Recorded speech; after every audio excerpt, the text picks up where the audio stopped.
गप हा हा हा हा. आता हसा मराठीत. आणि मराठीतून हसवण्यासाठी येत आहेत एका मागोमाग एक जॉनी रावत आणि अजित कुमार कोष्टी. परमेश्वराने या धरणीवर अशी अशी लोक सोडली आहेत, त्यांना मी पकडत असतो. एक माणूस स्त्री तज्ञ दवाखान्याच्या बाहेर संध्याकाळी येणाऱ्या जाणाऱ्या बायकांना बघायचा. एखादी बाई आली, परत दुसरी आली, तिसरी आली. एका बाईने जाऊन डॉक्टरकडे कंप्लेंट केली, तो माणूस आहे ना तुमच्या दवाखान्याबाहेर, तो सारखा आम्हाला बघत असतो, नेहमी असं टकटक टकटक पाहत असतो. डॉक्टरने बाई गेली त्याच्याजवळ, त्याला म्हणाली, काय रे नालायक गाडवून निर्लज्ज बेअक्कल, तुला अक्कल नावाचं बक्कल नाहीये? येणाऱ्या जाणाऱ्या बायकांना काय बघत असतो सदा टकटक टकटक? तुझं नाव पोलीस स्टेशनमध्ये जाऊन कंप्लेंट केली ना तुझी. तो म्हणाला, हो मॅडम जास्त बोलू नका, याच्यात माझी काहीच चुकी नाही. तुमच्या दवाखान्याच्या बाहेर तुम्हीच बोर्ड लावलाय, वाचा, स्त्रियांना पाहण्याची वेळ 6 ते 9.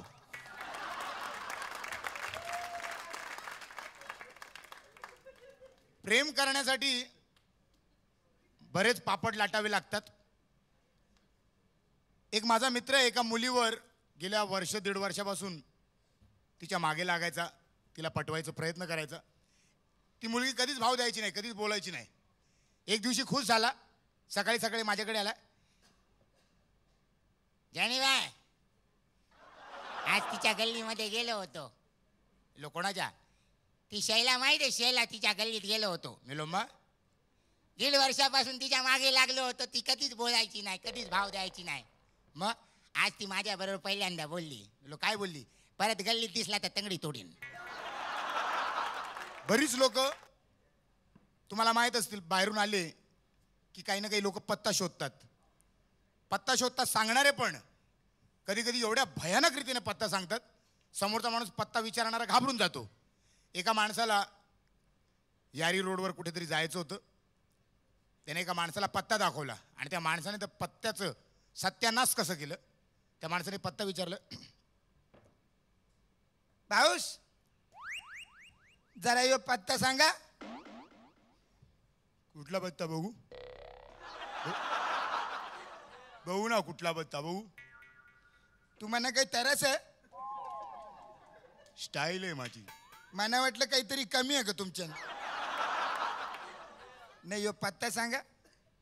कुठे जायचं तुला? यो उंदीर कंपाऊंड कुठे आहे? उंदीर कंपाऊंड? यो उंदीर कंपाऊंड. एक काम कर, काय कर माहित आहे, इथून सरळ गेला ना एक मोठा टावर पडेल. टावर पडेल? याच्या बाजूला गेला ना एक मोठा पोलीस स्टेशन पडेल. पोलीस स्टेशन पण पडेल. त्याच्या साईडला असा गेला ना, साईडला असं साईडला गेलास ना एक मोठी शाळा आहे, ती पण पडेल. याच्या आला शाळा पण पडेल. त्याच्या साईडला ना एक हॉस्पिटल पडेल. आला हॉस्पिटल बी. तिथून काय कर माहितीये, राईट मार. राईट मारू, नंतर लेफ्ट मार, नंतर एक सर्कल पडेल. आला सर्कल पण पडेल. त्याच्या बाजूला ना एक बैठी चाल पडेल आणि त्याच्या बाजूला तुझा तो उंदीर कंपाऊंड पडेल. इतकं ऐकल्यानंतर तो धावत पळत सुटला, धावत पळत सुटला. त्याला धावताना बघून, हे इकडे कुठे जातोय? तुला ते उंदीर कंपाऊंडला जायचं ना, नाही जात? तो बोलला, याच्या आला माझे जाणं आवरा काय पडत, तुम्ही तिकडे कशाला जाऊ, सरळ घरी जाता.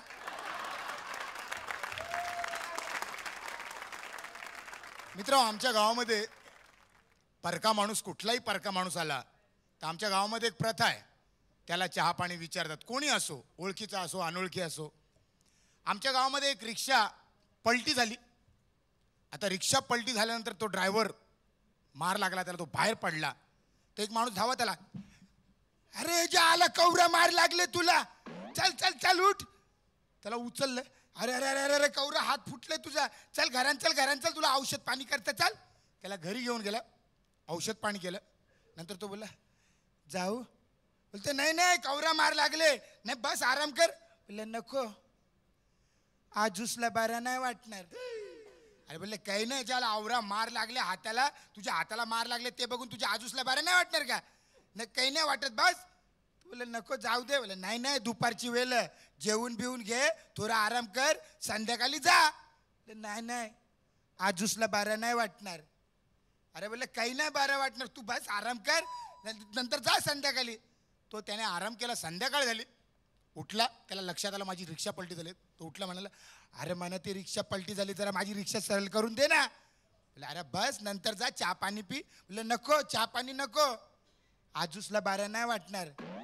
ज्या आला सकाळपासून तुझी रिक्षा पलटी झाली आहे, तुम्हाला सारखं बोलतं आजूसला बरं नाही वाटणार, आजूसला बरं नाही वाटणार. कुठे रे तुझा आजूस? तो बोलला ती रिक्षा पलटी झाली ना, ते आणूच होता तो. आमचा एक दोस्त आहे गण्या, कालच्या ना परवा संप झाला का नाही, संप, त्या संपात हे सगळ्यात पुढं म्हणला 5वा वेतन आयोग मिळालाच पाहिजे, 5वा वेतन आयोग मिळालाच पाहिजे, सगळ्यात पुढं. मी म्हटलं गण्या, माकडीच्या यांनी 6वा वेतन आयोग मागायलात म्हटलं. 5वा वेतन आयोग 10 वर्षापूर्वीच मिळालाय म्हटलं. हे म्हटलं मिळालंय वय, मला का माहित नाही म्हटलं. मग चालू केलं पुन्हा, 6वा वेतन मिळाल्याशिवाय मी लगीनच करणार नाही. गण्या म्हटलं तू लगीन का केलं नाहीस रे अजून? हे मला म्हणते लगीन न करण्याचा मला लय भारी फायदा आहे. मी म्हटलं लगीन न करण्याचा फायदा ते कुठला रे? गण्या म्हणतोय लगीन न करण्याचा माझा फायदा म्हणजे मला पलंगाच्या दोन्ही बाजूनी खाली उतरता येते म्हणते.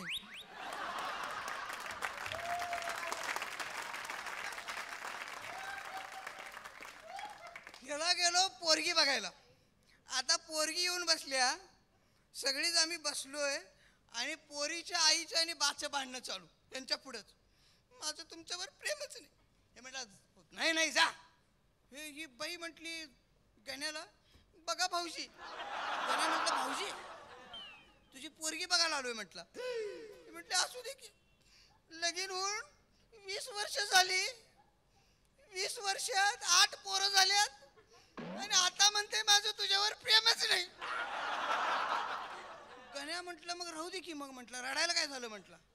अगं म्हटलं प्रेम नाही म्हणतंय तर 8 पोरं झाल्यात, प्रेम असतं तर तुझं काय झालं असतं बघ म्हटलं. याचं लगीन झालं आणि लोक गावातली सगळी याचं डोकं फिरवली, हनीमूनला जावा हनीमूनला जावा. हे घरात येऊन बायकोला म्हटलं होय ग. लोक सगळी म्हणाल्यात देवाला राहू दे कर हनीमूनला जावा म्हणाल्यात. हनीमूनला जाऊया काय? बायको म्हटली जाऊया की मग. हे म्हटलं हनीमूनला पैसे लई खर्च होतील ग, मी एकलाच जातो की म्हटलं. त्यानं वाचली पेपरात जाहिरात, सुवर्ण संधी, जहाज प्रवास, 2 सीटावर 1 सीट फ्री. हे विचार करायला आता तिसरं फुकट कुणाला न्यायचं हनीमूनला. ह्यानं केली आयडिया, जहाज प्रवास 2 प्रवाशानं तयार केलं दोस्ताशनी आणि हे गेलं फुकट. हे जहाज होतं मालवाहू, त्या जहाजाच्या ड्रायव्हरने ही जाहिरात दिलती तेवढं चहा पाणी बाहेर पडूया 4 सीटा घेऊन म्हणून. जहाजात सगळं माल भरलेला, ह्याशनी बसवलं मागच्या दांडक्यावर. ही दिवसभर बसली हो, रात्री कवा पाण्यात पडले याशनी बी कळलं नाही. ही पाण्यात पडली, मेलो मेलो. ह्याचं एकटंच दोस्त म्हणते काका वाचलो वाचलो. ह्याशनी वाटली याला वडका बिंडका सापडला का काय. ही बघाली हे बुडालंय आणि म्हणते वाचलो वाचलो. गण्या म्हटलं कसं काय वाचलास? हे बुडता बुडताच म्हणतोय अरे तुला काय सांगायचं म्हटलं, मी या जहाजाच्या प्रवासाचं रिटर्न तिकीट काढणार होतो म्हटलं. मी किती शहाणं ते. त्यांच्या नशिबानं ह्याशनी ओंडका सापडला, हे गेले बेटावर. 2 दिवस उपाशी काढली, देवाची प्रार्थना केली. 3ऱ्या दिवशी देव प्रसन्न झाला. ह्याशनी काय पाहिजे मागा. पहिलं म्हटलं देवा घरात बायको भांडत्या म्हटलं, मी काय आता घराकडे जात नाही म्हटलं, मला अमेरिकेत पाठव. देव म्हटलं तथास्तु. हे गेलं अमेरिकेत. दुसरं म्हटलं देवा मला स्वर्गात जायचं आहे म्हटलं अप्सरांच्यात. देव म्हटलं तथास्तु. आता हे गेलंय अमेरिकेत, ते गेलंय स्वर्गात. ह्याला बी काहीतरी गण्याला मागून घ्यायचं आहे की नाही. आता ह्यांचं चांगलं झालेलं ह्याला बघवतंय बाय. हे म्हटलं देवा असं कर म्हटला, मला इथे एकल्याला कर्म ना, माझ्या दोस्तासनी परत बोलू म्हटला. बेटावरनं परत जाऊन आल्यापासून हे चक्रम झाल्यासारखंच कराले. काय बी म्हणते, परवा म्हणते माझ्या पोटात मांजर गेले, माझ्या पोटात मांजर गेले. अरे म्हटलं असं कुठं होतंय काय म्हटलं, माणसाच्या पोटात मांजर जाते काय? नाही म्हटलं माझ्या पोटात मांजर गेले. ह्याला डॉक्टरकडे नेलं. डॉक्टर तर किती शहाणं, त्याच्या पोटाचं एक्सरे काढलं आणि म्हटलं ह्याला न्या जावं म्हटलं मानसोपचार तज्ज्ञाकडं. मानसोपचार तज्ज्ञाकडे नेलं. मानसोपचार तज्ज्ञाने ह्याला तपासलं आणि म्हटलं बरोबर आहे म्हटलं, पोटात मांजर गेले, काढूया म्हटलं ऑपरेशन करून. त्याला अर्धा तास भुलीचं इंजेक्शन दिलं, गण्याला झोपवलं आणि तेवढ्यात मला म्हटलं जावं म्हटलं गल्लीतलं एक मांजर धरून आणा जावं. अर्धा तास गल्लीत शोधून एक मांजर पकडलं, मी आणलं. त्या डॉक्टरने ते मांजर बांधलं त्याच्या खाटाला. हे अर्धा तासाने शुद्धीवर आलं. डॉक्टर म्हटले बघ म्हटले तुझ्या पोटाला बँडेज बांधलाय. खोटंच बांधलं तर. हे म्हटलं बघ बँडेज बांधलाय, तुझ्या पोटातलं मांजर काढलंय म्हटलं. ते आता म्हणायचं नाही पोटात मांजर गेले, पोटात मांजर गेले. हे गण्या उठलं, बघितलं बँडेज, तर डॉक्टरकडे बघितलं, माझ्याकडे एकदा बघितलं, मांजराकडे एकदा बघितलं आणि म्हणलं I I I I I म्हटलं डॉक्टर माझ्या पोटात पांढरं मांजर गेलं, हे काळं मांजर आहे म्हटला. महाराज आता वेळ आलेली आहे निर्णयाची. आता या 9 जणांपैकी एक सरदार गळून पडणार, म्हणजे धारातीर्थी पडणार. तुमचा निर्णय आणि प्रेक्षकांनी कळवलेले SMS आणि त्यांचं केलेलं मतदान यावरून आता आपल्याला कळेल की कोण जात या आपल्या राज्यातून बाहेर, ज्याला मिळणार आहे नारळ. मी 9 सरदारांना इथे येण्याचा आदेश देतो. हो,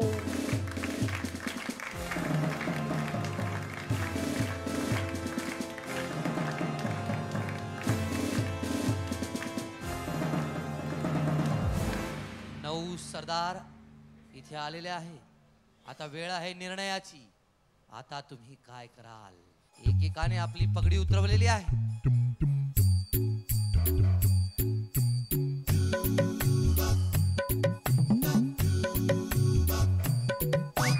सदगदित झालेल्या चेहऱ्याने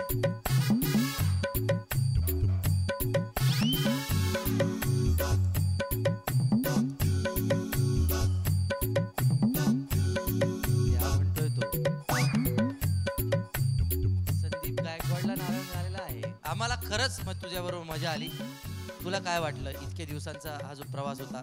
नाही मजा आली, सगळ्यांबरोबर काम करताना जाम मजा आली. आणि आता जे मागच्या एपिसोड मध्ये सगळ्यात जास्त पुढे होते, म्हणजे SMS रूपानं सुद्धा आणि परीक्षकांनी दिलेल्या गुणांच्या रूपानं सुद्धा, तर मागच्या वेळेप्रमाणेच पुन्हा एकदा पुढे आहेत अजित कुमार कोष्टी.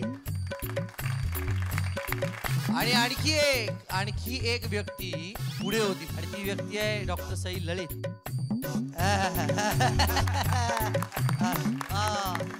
याचाच अर्थ असा आहे की मायबाप प्रेक्षक हो, तुम्हीच ठरवू शकता कोण पुढे आणि कोण मागे. त्यामुळे तुम्हाला जर तुमचा हास्य सम्राट निवडायचा असेल तर भरभरून मतं द्या त्या स्पर्धकाला जो तुम्हाला हवा आहे, महाराष्ट्राचा हास्य सम्राट. तर भेटूया पुढच्या एपिसोड मध्ये, म्हणजेच उद्या.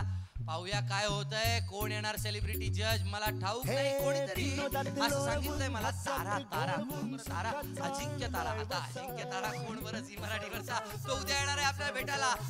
आम्हाला भेटायला विसरू नका. बाय बाय, टेक केअर, हसा हसवत राहा, मजा करा आणि आय लव्ह यू ऑल. तुला पुढ्यात त्याच्या बसा गडबड लोळाल, पाठीवर पडाल, खुर्ची पकडून बसा.